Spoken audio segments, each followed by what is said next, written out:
जय हिंद दोस्तों। क्या इस देश में गलत नीतियों का विरोध करना, गरीब शोषित वंचितों की आवाज उठाने वाले का एनकाउंटर कर दिया जाएगा? कुछ ऐसा ही हो रहा है बिहार में। वो भरत तिवारी जिसने गरीबों की, वंचितों की समस्या का सुझाव के लिए, समस्या के समाधान के लिए सरकार को ज्ञापन दिया, जब सरकार और अधिकारियों के द्वारा कुछ नहीं किया गया तो उस व्यक्ति ने तमाम ऐसे किए जिससे गरीबों की समस्याओं का समाधान हो सके। लेकिन अंत में क्या मिलता है? एनकाउंटर।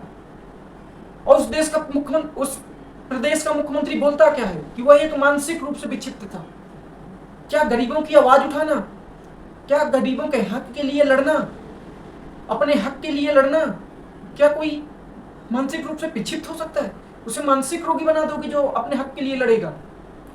उस व्यक्ति ने ये बताइए, जब सरेंडर कर रहा था तो वीडियो ऑन किए था, लाइव चला रहा था। उस व्यक्ति ने कुछ नहीं, उसने यही कहा कि मैंने जब तक नेता, अफसर, मंत्री इस तरह जनता को लूटेंगे तो आवाज उठाते रहेंगे।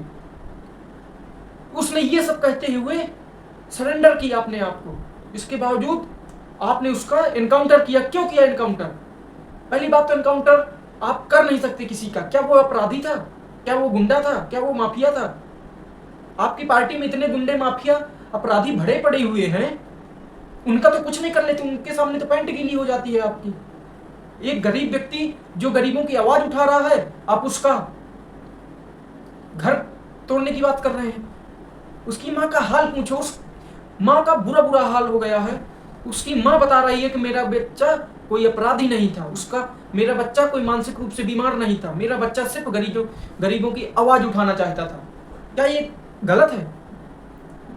क्यों एनकाउंटर हुआ जब उसने सरेंडर किया? जब लाइव चला रहा था, उस घटना के बारे में नेट में पड़ा हुआ है। जब वो सरेंडर कर रहा था, आमने सामने थी पुलिस और वो, तो उसने साफ साफ बोल के सरेंडर किया है कि मैं कोई अपराधी नहीं हूं, मैं इस गलत अफसर, भ्रष्ट नेताओं के खिलाफ आवाज उठा रहा हूं। इसके बावजूद उसका एनकाउंटर क्यों किया गया? नहीं होना चाहिए। कोई अधिकार आपको नहीं देता कि आप करेंगे एनकाउंटर। ना संविधान आपको इजाजत देता है कि आप एनकाउंटर किसी का कर सकते हैं। एनकाउंटर करना है ना तो अनंत सिंह जैसे लोगों का करो जो माफिया हैं, ब्रजभूषण शरण सिंह जैसे लोगों का करो जो माफिया हैं। क्यों नहीं करते हो? उनके सामने क्षमता नहीं है तुम्हारी।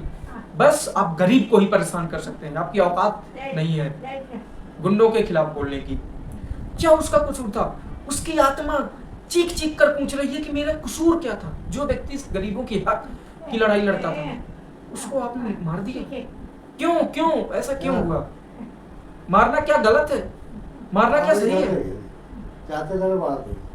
क्यों ऐसा हुआ ये बताइए पहले। इसकी जवाबदेही बनती है। और मैं जनता से बोलना चाहूंगा कि आप लोग देख रहे हैं कि कैसे जंगल राज चल रहा है।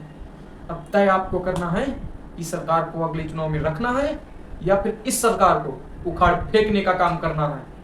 अगर आप इस सरकार को रखते हैं तो ठीक है, इसी तरह आप एनकाउंटर करवाइए। अगर आप इस सरकार को रखते हैं तो इसी तरह एनकाउंटर को, इसी तरह भ्रष्ट नीतियां बनाकर राज करिए। क्या दिक्कत है? कोई फर्क नहीं पड़ता। अगर आपको विकास सही में चाहिए तो बदलिए सरकार। आपके पास तो इतना अच्छा विपक्ष थे, आप किसी को भी चुन सकते थे।